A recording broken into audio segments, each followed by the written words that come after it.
So karon na empty na nako ako ang mga container no. So sulat ko bagong sticker para ibutang dito sa top diri sa ilang ano before na ako isulod ning mga beads. So ang akong isulat na lang diri is ang according sa wait. So ang akong isulat dira para dali na ako ma-identify is kay wala man nilagi sulat diri wala man nilagi butang diri sa packaging ang mga number sa beads or ang 1 2 3 ana ilang gibutang is ang code number man. So ang idea na ko is isulat na ko ang symbol and then slash with the code number sa beads para pag man ako sulat diri idikit na ko siya dito sa ako ang container and then pakitaw na lang na ako ang code number dito na ako isulat kung asa siya na bilong nga number. So mirog arat-arat atong tutunan diri ang side no kay ang ako ang alaga is nahawaan sa mga magulang unya karon kay syempre kami permanente nagatubang di maubos ako ang nawong. So ang number 1 ang code number niya is 169 2/318.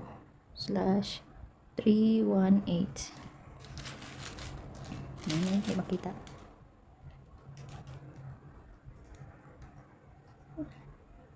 Ng number 3 is 407.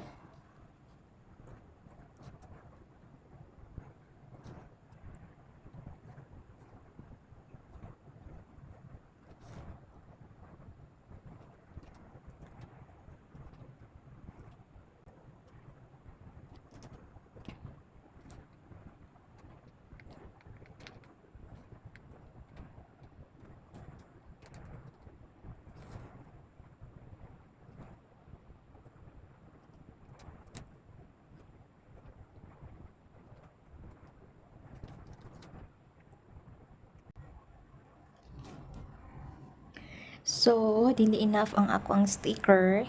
So, ang third letter U ra ko. So, napay tulo ka buok. So, siguro gamitan na lang nako siya og katong kuan.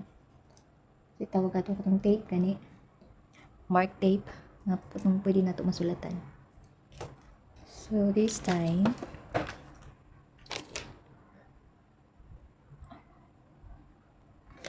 so karon ipang dikit na ako siya para masugdan na po na ako og sulod ang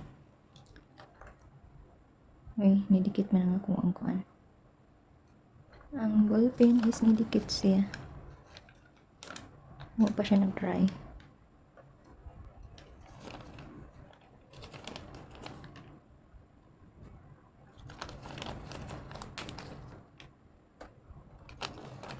So by the way, ang sa marag sa Pinas or sa mga mga kailan ako wala kayo ko na nga na yung mga inani nga hobby especially sa Pinas mga kasalinganan or mga Muslim ang god sa Pinas pag labi nagkanang arata sa balay ang hobby man god is kung dili magmarites kanang mga magtanom diba mahilig og mga bulak so kani siya nga hobby is para ni siya sa kanang kumbadi ba nang naragani ka kanang mabuhi ra kang nasa sulod sa balay siya.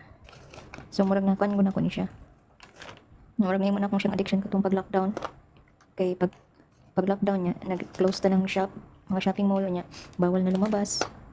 Maskin mag-grocery, dili nakaka-grocery. So 3 months, March, April, May, June naman to nagbalik ang trabaho ato.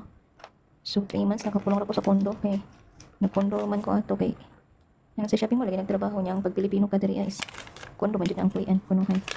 Pero yun kon ha, in fairness ang mga kondo diri barato ra, especially dito sa Pattaya. Barato ra kayo niya na kay ONCR. Sarili na nimo napakay terrace, na kay privacy ba. Pero gusto ka makatipid-tipid jud, ngita ka share nimo. Pero dili kayo nimo ko yung privacy. Nya katong ako kay nagsulo ra man ko sa kuang kondo. So ako ra jud isa 3 months. So mo ni nimo na akong addiction. Yung layon kanang usay kanang gabi gabi gamata na ba. So kanang walay amo gani ka. Gabi ka gamata, adlaw matulog. So wala sa oras ba kung sa kabatiyon katulugon, kana sa kabatiyon og kanang gutom. Nya lay pagiro kaon nato kay wala ingon nga kanang kaon jud kanang kanon ba. Usay gani pila ka days mo walay kanon. So kutrog ka ng mga kuan, instant. So mo na siya ron. So karon ang ako ang idea is isa-isa ko na ko napud og tanaw ang mga code number diri sa pakete. And then para sa 911. So isulod na ko siya diri sa 911 pang sulod na ko siya diri. So Ukago kayo ni okay. Pagunting ani. Kaya pagunting mo. Wala na lang wala na lang ilagi usog ka ng isa ka plastic ba. Ganun ba? So effort kayo ni. So dili na lang siguro na ako ipakita ni. Kaya taas na kayo sa video kung pakita ko na kung saan pagkuhan.